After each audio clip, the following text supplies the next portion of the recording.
கர்த்தருடைய பரிசுத்த நாமத்திற்கு துதியும் கனமும் ஸ்தோத்திரமும் மகிமையும் உண்டாவதாக. உலகளாவிய எல்கிபோர் அட்வென்ட் மினிஸ்ட்ரி நேயர்கள் யாவரையும் இந்த வார ஓய்வு நாள் பாட நிகழ்ச்சிக்கு அன்போடு கூட வாழ்த்தி வரவேற்கிறோம். இந்த காலாண்டு முழுவதுமாக மறைமுக குறிப்புகள், உருவகங்கள், அடையாளங்கள், வேதாகம தீர்க்க தரிசனத்தை ஆராய்கிற விதம் என்கிற பொதுவான தலைப்பின் கீழாக அநேக பாடங்களை படிக்க இருக்கிறோம். இந்த நாளிலும் நாம் பாடம் 2 ஆதியாகம அடித்தளம் என்கிற தலைப்பின் கீழாக ஒரு அருமையான பாடத்தை கற்றுக்கொள்ள இருக்கிறோம். இந்த நல்ல பாடத்தை நமக்கு கற்றுக் கொடுக்கத்தக்கதாக போதகர் ஆபிரகாம் அவர்கள் நம்மோடு கூட இருக்கிறார்கள். அவரையும் அன்போடு கூட வரவேற்போம். இந்த வேலையிலும் கூட ஆவியானவர் நம்மோடு இடைபடத்தக்கதாக தலைகளை தாழ்த்தி ஜெபிப்போம். எங்களை அளவுக்கும் அதிகமாய் நேசிக்கிற அன்பின் பரிசுத்த பிதாவே, ஸ்தோத்தரிக்கிறோம் ராஜா. இதோ ஒவ்வொரு வாரமும் அப்பா, இதோ இந்த ஓய்வு நாள் பாட வேலையிலே இதோ உடனிருந்து நடத்துகிறீர். அநேக வேதாகம தீர்க்க தரிசனங்களை ஆராய உதவுகிறீர். நன்றி தகப்பனே. இம்மட்டுமாய் பயன்படுத்தின தேவன் இந்த வாரத்திலையும் படிக்க இருக்கிற இந்த வேலையிலே அப்பா ஆவியானவர் இடைபட வேண்டும்படியாக கூட ஜெபிக்கிறோம். ஆம் தகப்பனே, இந்த பாட வேலையிலே ராஜா இதோ கற்றுக் கொடுக்கிற போதகரோடு உம்முடைய கரம் இருந்து ராஜா அவர் வாயிலிருந்து புறப்படுகிற வார்த்தைகளாகவும் உம்முடைய வார்த்தைகளாக இருக்கத்தக்கதாக ராஜா இதோ வேதாகமத்தை உள்ள தீர்க்க தரிசனங்களை ஆராய்கிற விதம் பற்றி அப்பா இதோ நாங்கள் இந்த வேலையில் கற்றுக்கொள்ள இருக்கிறோம். அதில் இருக்கக்கூடிய தீர்க்க தரிசன வசனங்களிலே நாங்கள் புரிந்து கொள்ளத்தக்கதாக ராஜா எளிமையான முறையிலே அப்பா புரிந்து கொள்ளத்தக்கதாக இந்த வேலையிலும் கூட நீர் உடனிருந்து கற்றுக் கொடுக்க வேண்டும்படியாக ஜெபிக்கிறோம். ஆம் தகப்பனே, பாடத்தை படிக்கிற பிள்ளைகளோடு உம்முடைய கரம் இருக்கட்டும் ராஜா.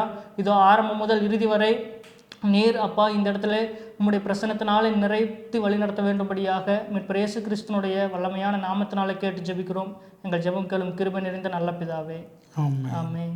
பாஸ்டர், வேதாகம தீர்க்க தரிசனங்களை குறித்து தொடர்ந்து அதை எப்படி ஆராயலாம், உருவகங்களாக, அடையாளங்களாக, மறைமுக குறிப்புகளாக எப்படியெல்லாம் நம்ம அதை கற்றுக்கொள்ளலாம், ஆராய்ந்து படிக்கலாம் அப்படிங்கிறத நம்ம கடந்த பாடத்திலிருந்து படிச்சுட்டு வந்துட்டு இருக்கிறோம். இந்த வாரம் ஆதியாகம புத்தகத்திலிருந்து படிக்கிறோம். அதை பற்றினதான் ஒரு முன்னுரை மனன வசனம் சொல்லியிருங்க பாஸ்டர். போதகர் பிரகாஷ் அவர்களோடு கூட இணைந்து உங்கள் யாவருக்கும் மனமார்ந்த வாழ்த்துதல்களை தெரிவித்துக் கொள்கிறேன். கடந்த வாரத்தில் புதை பொருளாய் ஆண்டவர் மறைத்து வைத்திருக்கிற சம்பவங்கள் எப்படி மறைத்து வைக்கிறார், ஒரு காரியத்தை ஞானார்த்தமாய் எப்படி நம்ம புரிந்து கொள்வது, ஆண்டவர் ஓமைகளால் என் வாயை திறப்பேன் என்று சொன்னாரே, ஓமைகளாய் எப்படி சொல்கிறார், அதை எப்படி நம்ம உள்வாங்கிக் கொள்வது, ஆண்டவர் தமக்கு பிரியமான பிள்ளைகளுக்கு வெளிப்படுத்தத்தக்கதாக எவ்விதங்களெல்லாம் பேசுகிறார் என்ற ஒரு சிறிய முன்னுரையை கடந்த வார பாடத்தில் படித்தோம். இந்த வார பாடம் ஆதியாகம அடித்தளம் என்று சொல்லி, ஆதியாகம புஸ்தகத்தை திருப்பினீங்கன்னா இந்த ஆதியாகம புஸ்தகத்திற்கு ஒரு பெரிய கிருபை இருக்கிறது. இந்த ஆதியாகம புஸ்தகம் நிறைய காரியத்தினுடைய துவக்கமாய் இருக்கிறது. அதனால தான் அது ஆதி ஆகமம் என்று வைக்கப்பட்டிருக்கிறது. வேத வல்லுநர்கள், வேத எழுத்தாளர்கள் நம்பக்கூடியது என்னன்னு சொன்னால், வேதத்தில் முதல் எழுதப்பட்ட பழமையான புஸ்தகம் என்னன்னு சொன்னால் யோபு புஸ்தகத்தை சொல்லுவாங்க. ஆனால் யோபு புஸ்தகத்தை வேதாகமத்தினுடைய முதல் புஸ்தகமாக போடாமல் ஆதி ஆகமம் போடப்பட்டிருக்கிறது. இந்த ஆதி ஆகமம் ஏறக்குறைய 2000 ஆண்டுகளுக்கான ரொம்ப முக்கியமான சம்பவங்கள் அத்தனையும் உள்ளடக்கின ஒரு புஸ்தகம். சில காரியங்களை ரகசியமாய் மறைப்பொருளாய் ஆண்டவர் மறைத்து வைத்திருக்கிற ஒரு அழகான ஒரு புஸ்தகம் இந்த ஆதி ஆகம புஸ்தகம். ஆதி ஆகம புஸ்தகத்தை நம்ம எதற்காய் புரிந்து கொள்ள வேண்டும் என்று சொன்னால், எல்லாவற்றினுடைய துவக்கம் அதில் தான் இருக்கிறது.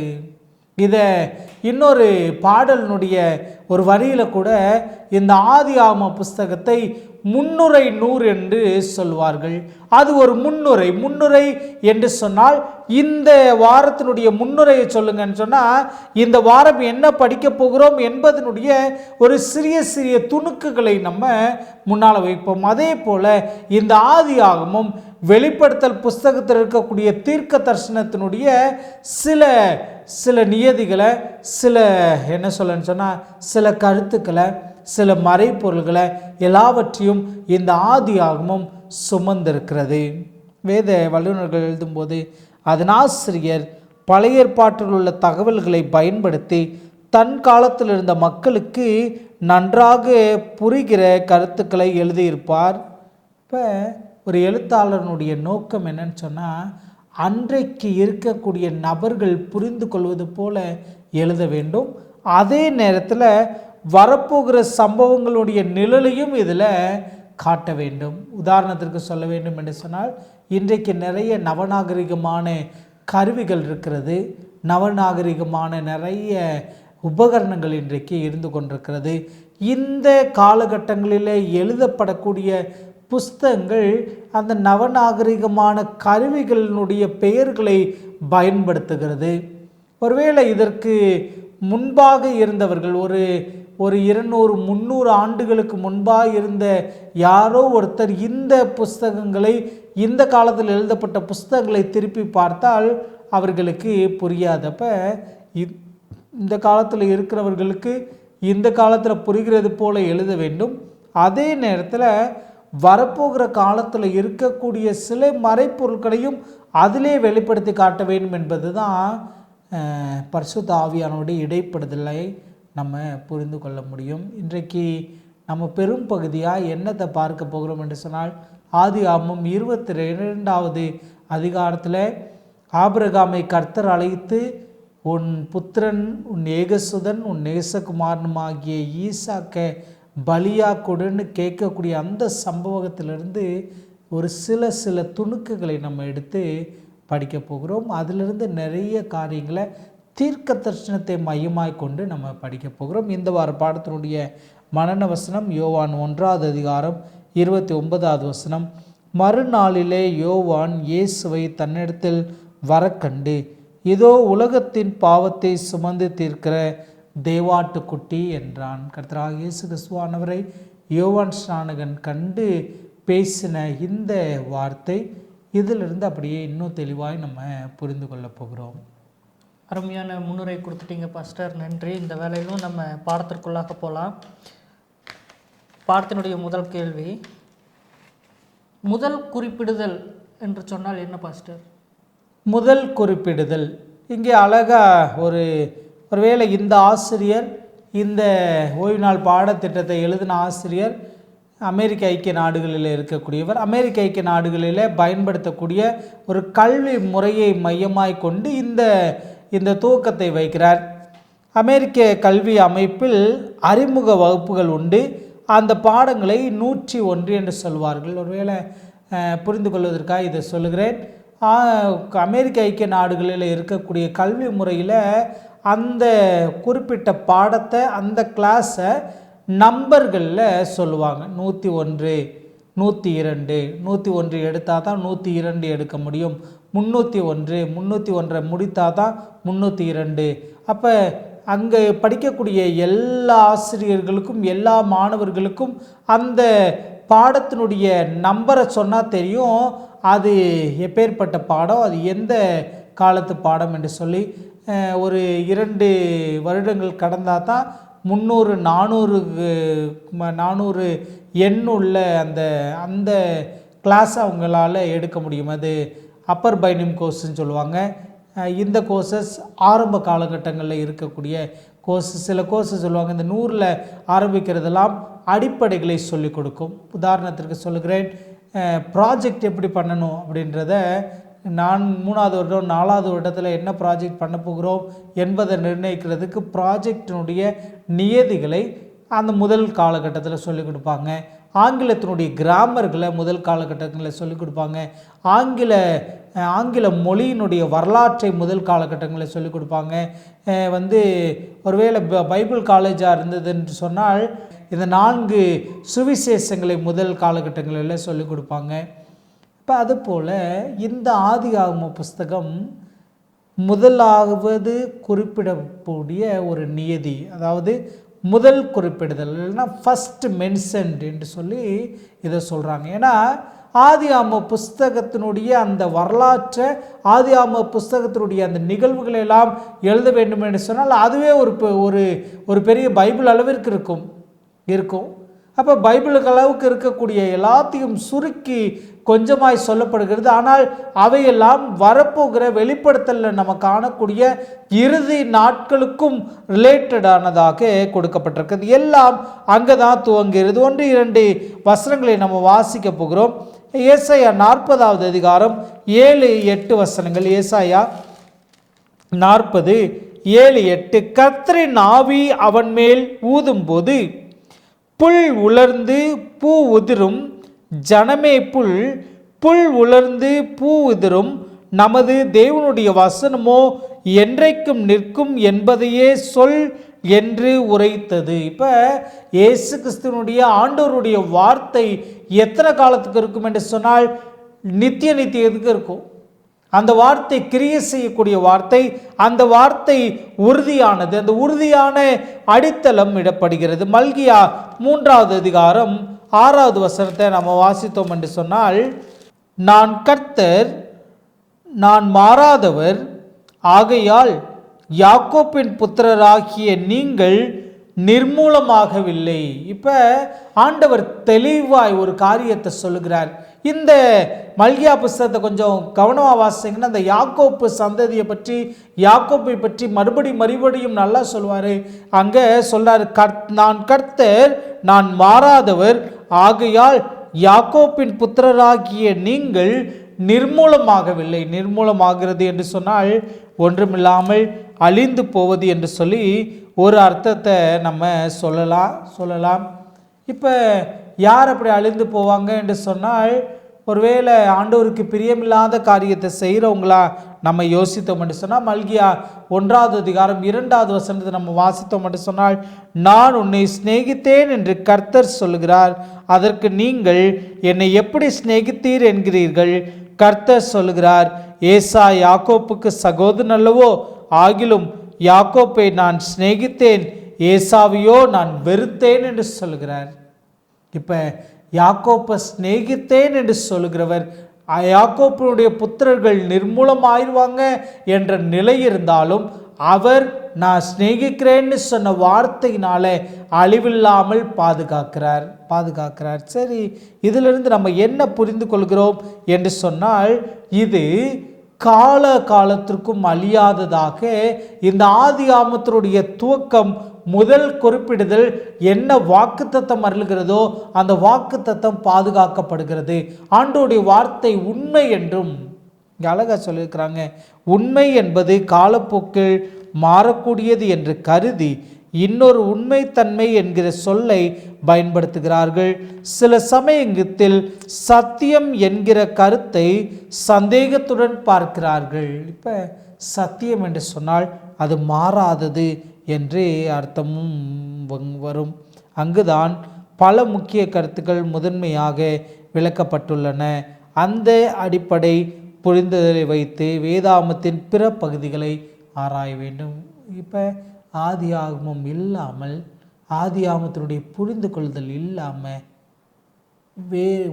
வேதாகமத்தினுடைய மீதி புஸ்தகங்களுடைய கதைகளை, மீதி புஸ்தகத்தினுடைய சம்பவங்களை புரிஞ்சுக்கிற முடியாது. ஏனென்று சொன்னால் ஆதியாகமம் தான் பல கேள்விகளுக்கு விளக்கம் அளிக்கக்கூடியதாய் இருக்கிறது. முதல் குறிப்பிடுதல் என்று சொல்லி ஆதியாகமத்தில் நம்ம காணக்கூடிய சில முக்கியமான கருத்துக்களை நம்ம இன்னும் தெளிவாய் தொடர்ந்து படிக்க போகிறோம். மிகவும் அழகான ஒரு விளக்கம் கொடுத்துருக்கீங்க பாஸ்டர்.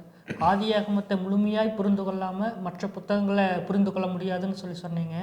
அப்போ இந்த ஆதியாகமத்தை மையமாக கொண்டு தேவ அன்பை நம்ம எப்படி புரிஞ்சுக்கிறது பாஸ்டர்?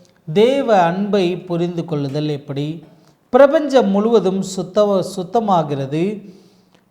பரந்த சிருஷ்டிப்பு முழுவதும் இணக்கமும் மகிழ்ச்சியுமாய் ஒரே சுதியுடன் இசைகிறது.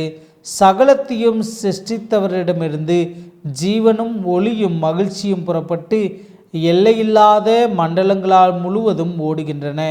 மிக சிறிய அணு முதல் மிகப்பெரிய அண்டம் வரை உயிருள்ளவையும் உயிரற்றவையுமான சகலமும் ஒளிவு மறைவற்ற அழகோடும் பூரண மகிழ்ச்சியோடும் தேவன் அன்புள்ளவர் என்று அறிந்திருக்கின்றன. இது கிரேட் கான்ட்ரவர்சி புஸ்தகத்தில் 678வது பக்கத்தில் எழுதப்பட்டிருக்கிறது. எலன் ஜி ஒயிட் அம்மையார் அவர்கள் எழுதுகிறாங்க. எல்லாமே தேவ அன்பை புரிந்திருக்கிறது.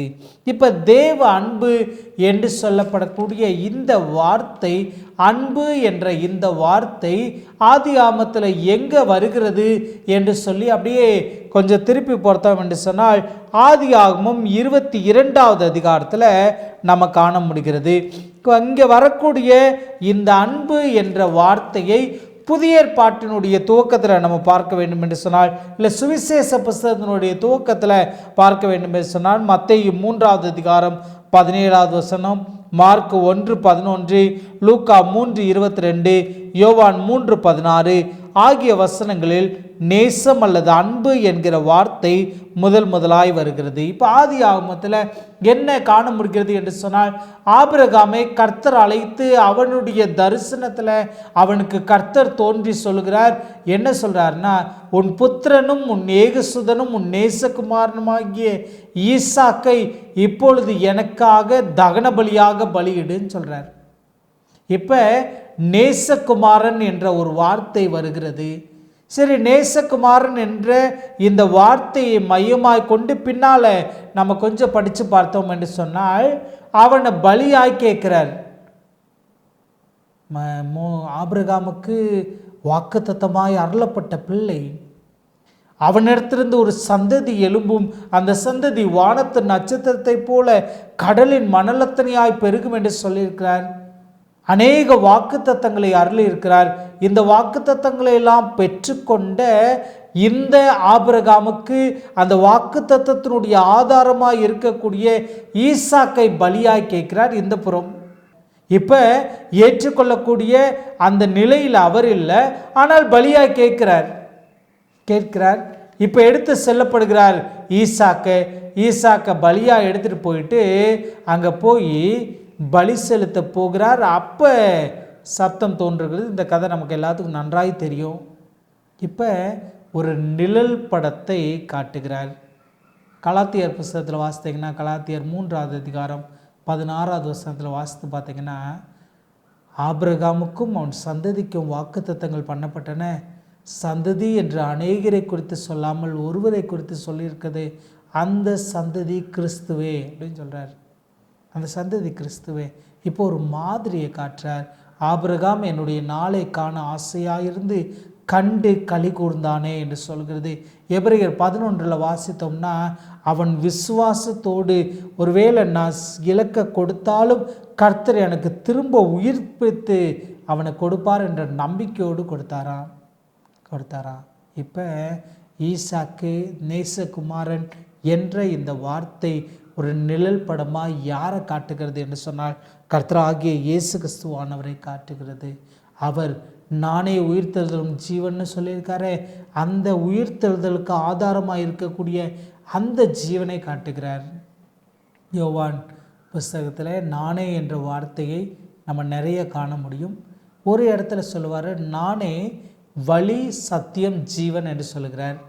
இந்த ஜீவன் உயிரோடு இருக்கக்கூடிய நமக்கானது. லாசருவினுடைய அக்காட்ட போய் சொல்கிறாரு, நானே உயிர்த்தெழுதலும் ஜீவனுமாய் இருக்கிறேன். இந்த ஜீவன் கிறிஸ்துவுக்குள்ளாய் மரித்தவர்களை உயிரோடு எழுப்ப அன்று தேவைப்படக்கூடிய அந்த ஜீவன். இதை நான் பிரித்து புரிந்து கொண்டு அதில் குழப்பிடாதீங்க. புரிந்து கொள்வதற்காக சொல்லுகிறேன். இந்த பூமியில் இருக்கக்கூடிய நமக்கு, தாயின் கருவிலே உருவாகி பிறந்த நாம் சத்தியத்தில் நடக்கிறதுக்கு நானே வழியும் சத்தியமும் ஜீவனுமாக இருக்கிறேன். இந்த வழி வேணும், சத்தியம் வேணும், அவர் கொடுத்திருக்கிற இந்த ஜீவன் வேணும். இது மூன்றும் செயல்பட்டு கொண்டு இருக்கிற இந்த சமயத்தில் கிறிஸ்துவுக்குள்ளாய் விசுவாசத்தோடு ஒருத்தன் மரித்து விட்டான் என்று சொன்னால், அந்த மரித்தவன் கிறிஸ்துவுக்குள்ளாய் சத்தியத்தில் இருந்து அவர் காட்டின வழியில் நடந்தவனுக்கு நித்திய ஜீவனுக்கான அவனுடைய உயிர்த்தெழுதலுக்கான ஒரு நிச்சயத்தை தராரு. அதை எப்படி சொல்கிறாருன்னா, நானே உயிர்த்தெழுதலும் ஜீவனுமாய் இருக்கிறேன் என்று சொல்கிறார். இப்போ அந்த ஜீவன் மறுபடியும் வருகிறது. பிரேத குழியில் உள்ளவர்கள் அவர் சத்தத்தை கேட்கும் காலம் வரும் என்று சொல்கிறாரே, அந்த சத்தம் கேட்டு பிரேத குழியில் உள்ளவர்கள் எழுந்திருக்கிற காலம், மத்தேயு கடைசி அதிகாரத்தில் வாசித்தீங்கன்னு சொன்னால் கல்லறைகள் திறக்கப்பட்டது, அவருடைய உயிர்த்தெழுதல் நாள் வரைக்கும் அவர்களுடைய சரீரம் அங்கே காணப்பட்டது. அதுக்கப்புறம் பரிசுத்த நகரத்திற்கு நேராய் அவர்கள் உயிர்த்தெழுந்து கடந்து போனதை நிறைய பேர் பார்த்தாங்கன்னு சொல்கிறாரு. இந்த தெய்வ அன்பு, இந்த தெய்வ அன்பு இந்த மனிதன் மேலே, அவனுடைய ஜீவன் மேலே, அவனுடைய வாழ்க்கை மேலே, அவனுடைய சத்தியத்து மேலே ஆண்டவர் வைத்திருக்கிறார் என்பதை தெளிவாய் ஆதியாகம புஸ்தகத்தில் புரிந்து கொள்வதற்கு இந்த 22வது அதிகாரம் ஒரு பேருதவியாக இருக்கிறது. இதை இந்த இடத்துல அப்படியே நிறுத்திட்டு அடுத்த கேள்விக்கு கடந்து போனோம் என்று சொன்னால் இன்னும் அழகாய் புரியும். தேவ அன்பை புரிந்து கொள்கிறது குறித்து ஒரு அழகான விளக்கம் கொடுத்தீங்க பாஸ்டர். அதில் ஆபிரகாம் ஈசாக்கினுடைய அன்பை பற்றியும் நீங்கள் சொன்னீங்க. அந்த ஒரு சம்பவத்தில் ஈசாக்கு ஒரு கேள்வி கேட்குறார், ஆட்டுக்குட்டி எங்கே? அப்போது முதல் குறிப்பிடுதலுடைய நியதியின்படி ஈசாக்கினுடைய இந்த கேள்வி எதை பற்றியது அல்லது யாரை பற்றியது பாஸ்டர்? சரி, இப்போ சம்மந்தம் இல்லாமல் அங்கே ஒரு கேள்வி எழுப்புறது போல தெரிகிறது. இப்போ முதல் இந்த நியதியின்படி, முதல் குறிப்பிடுதல் நியதியின்படி இப்போ ஈசாக்கை பலியாக எடுத்துகிட்டு போகிற மாதிரி தெரியுது. இப்போ தகப்பனுக்கு மட்டும்தான் தெரியுது கர்த்தராகிய ஆண்டவர் ஈசாக்கை பலியாக கேட்டிருக்கிறாருன்னு சொல்லி விறகுகளை எடுத்துக்கொள்கிறார். அங்கே கட்டைகளை எடுத்துக்கிறாரு, எல்லாத்தையும் எடுத்துகிட்டு அங்கே போகிற வழியில் ஒரு கேள்வி எழும்புகிறது. நான் வாசிக்கிறேன். ஆதியாகமம் 22வது அதிகாரம் 7வது வசனம். அப்பொழுது ஈசாக்கு தன் தகப்பனாகிய ஆபிரகாமை நோக்கி, என் தகப்பனே என்றான். அதற்கு அவன், என் மகனே, இதோ இருக்கிறேன் என்றான். அப்பொழுது அவன், இதோ நெருப்பும் கட்டையும் இருக்கிறது, தகனபலிக்கு ஆட்டுக்குட்டி எங்கே என்றான். இப்போ இதுதான் இந்த காட்சியிலே முக்கியமான ஒரு கேள்வி. இப்போ ஆட்டுக்குட்டி வேண்டும், தகனபலியாய் பலியிட வேண்டும் என்று சொன்னால் ஆட்டுக்குட்டி வேண்டும். ஏனென்று சொன்னால் ஆண்டவருக்கு கொடுக்கக்கூடிய பலிபீடத்தின் மேலே மனிதர்களுடைய ரத்தம் ஜீவனாய் இருக்குது என்று சொல்லக்கூடிய ஆண்டவர் கொடுத்த அந்த ஜீவ சுவாசத்தை பெற்றுக்கிற அவர் சாயலாய் உருவான மனிதன் அங்கே பலியாக கொடுக்கப்பட முடியாது. அதை ஏற்றுக்கொள்வதில்லை. ஒருவேளை இந்த சிறு பிள்ளையா, இந்த வாலிப பிள்ளையா, அவன் என்ன நோக்கத்தோடு இந்த கேள்வியை கேட்டார்னு சில நேரம் புரிந்து கொள்ள முடியாது. அங்கே ஒரு காட்சி ஒன்றும் வித்தியாசமான ஒரு காட்சி காட்டப்படுகிறது. 5வது வசனத்தை வாசிக்கிறேன். அப்பொழுது ஆபிரகாம் தன் வேலைக்காரரை நோக்கி, நீங்கள் கழுதையை நிறுத்தி இங்கே காத்திருங்கள், நானும் பிள்ளையாண்டானும் அவ்விடம் மட்டும் போய் தொழுது கொண்டு உங்களிடத்தில் திரும்பி வருவோம் என்றான். ஆபிரகாம் தகனபலிக்கு கட்டை எடுத்து தன் குமாரனாகிய ஈசாக்கின் மேல் வைத்து தன் கையில் நெருப்பையும் கத்தியையும் எடுத்துக்கொண்டான். இருவரும் கூடி போனார்கள். இப்போ இந்த கேள்வி எங்கே வந்திருக்கலாம் அப்படின்னு கேட்டால், 3 நாளைக்கு முன்னாலேயே இந்த பையனோடு கிளம்பிட்டார் ஆண்டவர். சரி, அந்த தகப்பன் கிளம்பிட்டார். அப்பாட்ட அன்றைக்கு கேட்டிருக்கலாம், கேட்கல. இப்போ 3வது நாளில் சுமை சுமந்து வரக்கூடிய கழுதை ஒரு இடத்துல நிற்குது. கட்டை யார் மேலே வைக்கப்படுது என்று சொன்னால், யார் பலியாய் செலுத்த போகிறாரோ அவர் மேலே கட்டை வைக்கப்படுகிறது. ஒருவேளை வரலாற்றை திருப்பி வேதாகமத்தினுடைய அந்த நீதிகளை நீங்கள் வாசித்து பார்த்தீங்கன்னா, பலியாய் கொண்டு வரப்படக்கூடிய அந்த ஆட்டுக்குட்டி மேலே பழுதொன்றும் ஏற்படாதபடிக்கு, காயம் ஒன்றும் ஏற்படாதபடிக்கு கண்டிப்பாக அதன் மேலே இந்த பலிக்கு செலுத்த வேண்டிய, பலிக்கு பயன்படுத்த வேண்டிய கட்டையை வைக்கக்கூடாது. ஆனால் இப்போ தகன பலியாய் கொடுக்கப்பட போகிற அவர் மேலே கட்டை வைக்கப்படுது. இங்கே ஒரு காட்சியின் மாற்றமே இருக்குது. இதை அப்படியே எடுத்துக்கொண்டு வந்து கிறிஸ்துவுக்கு வைக்க போகிறோம். கட்டை அவர் மேலே வைக்கப்படுது.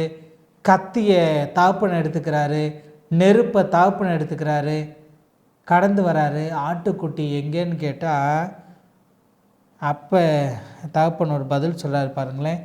அதற்கு ஆபிரகாம், என் மகனே, தேவன் தமக்கு தகனபலிக்கான ஆட்டுக்குட்டியை பார்த்து கொள்வார் என்றான்.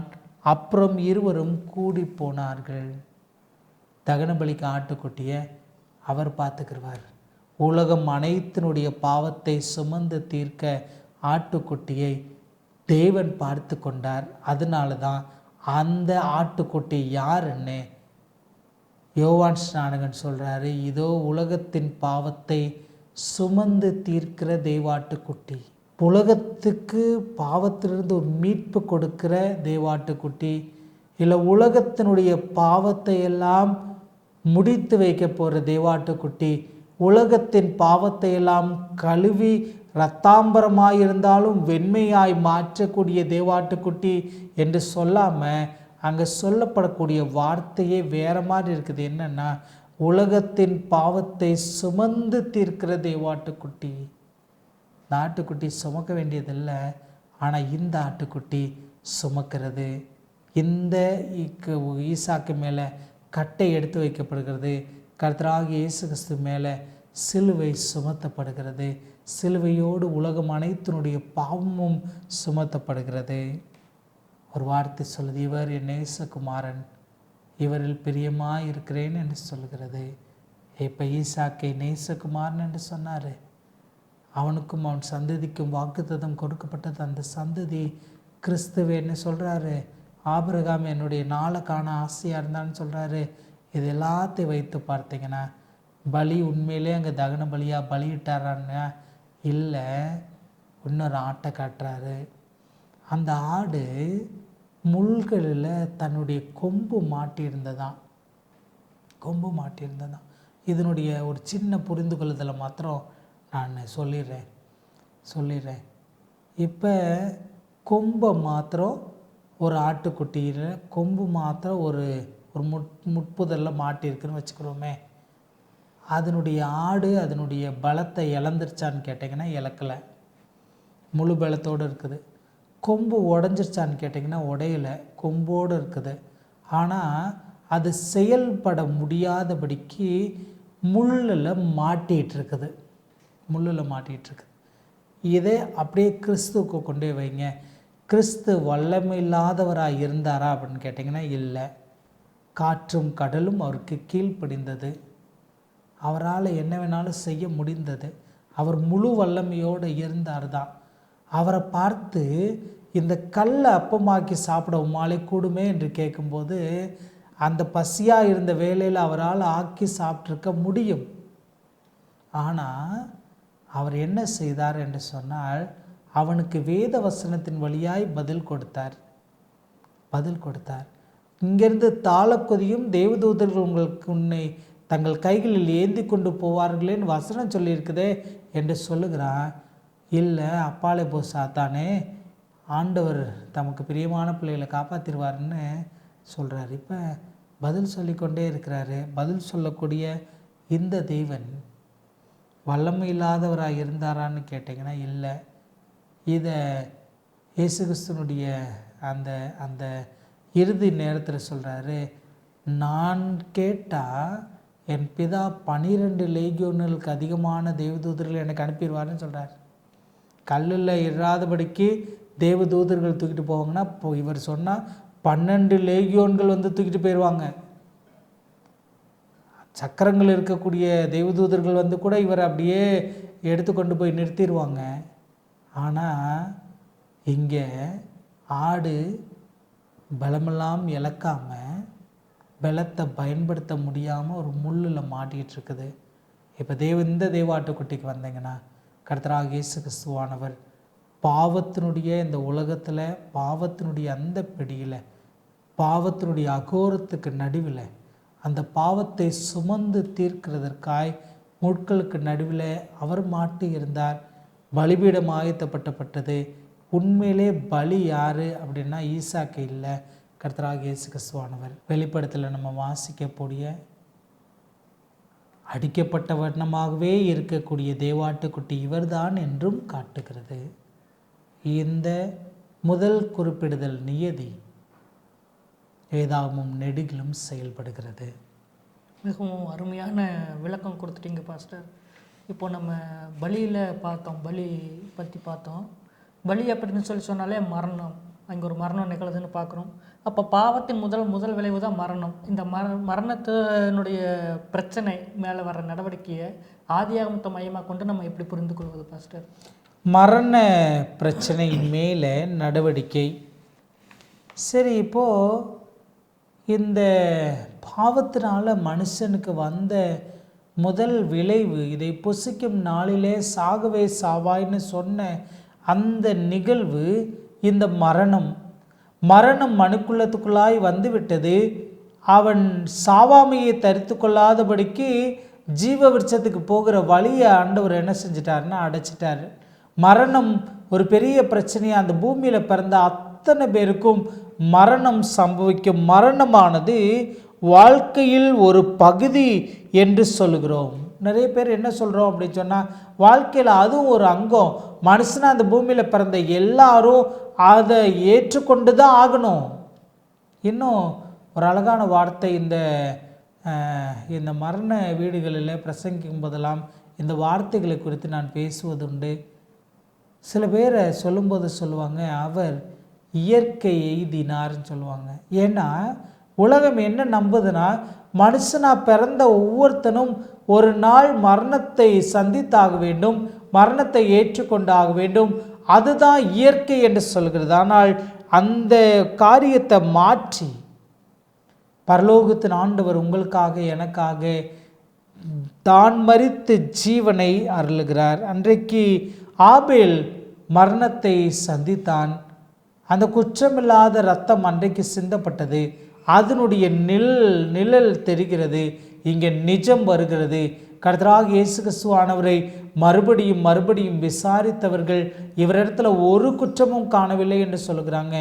ஒரு குற்றமும் காணாத அவர் நமக்காக மரித்து அவர் என்ன செஞ்சார்னா ஜீவனை அருளினார். கொரிந்தியர் 15வது அதிகாரத்தில் 1 கொரிந்தியர் 15வது அதிகாரத்தில் நம்ம வாசித்தோம் என்று சொன்னால், அழிவுள்ளதாகிய இது அழியாமையை தரித்து கொள்ள தேவன் கிருபை செய்கிறார். வெளிப்படுத்தல் 1வது அதிகாரம் 18வது வசனத்தை நம்ம வாசிக்கலாம்.